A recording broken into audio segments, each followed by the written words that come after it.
హరి ఓం శ్రీ గురుభ్యో నమః.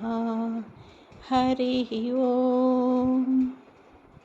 వాక్య విభూతి అనే శీర్షికలో భగవాన్ శ్రీ సత్యసాయి బాబా వారి ఉపదేశం తెలుసుకుందాం. సాయి శరణం, బాబా శరణం. నిష్కామ కర్మ. దేహం అనేది జీవునికి దేవుడు విధించిన జైలు శిక్ష. బంధితుడు ఎక్కడికి పోయినను ఇద్దరు పోలీసులు అతనికి ఇరువైపులా కాపలా ఉంటారు. అట్లే ప్రతి వ్యక్తిని అహంకార మమకారములు వెంటాడుతూనే ఉంటాయి. బంధ విముక్తి పొందినచో అవి ఇక అనుసరింపవు. జైలులో ఉన్నప్పుడు బంధితుని చేత అధికారులు అనేక పనులు చేయిస్తారు. చేయను అని చెప్పకూడదు, చేసినందుకు ప్రతిఫలమును కోరకూడదు.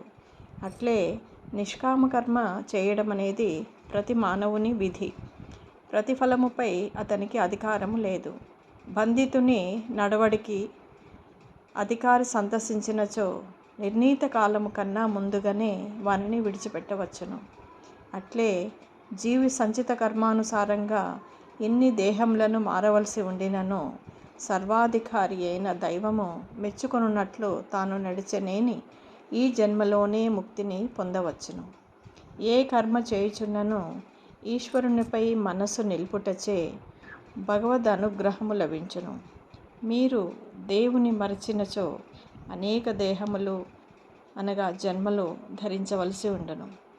నిత్య జీవితంలో ఆధ్యాత్మిక సాధన భగవాన్ శ్రీ సత్యసాయి బాబా వారి దివ్యోపన్యాసముల నుండి.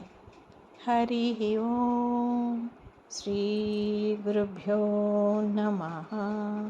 హరి ఓం. ఓం శ్రీ సాయిరామ్.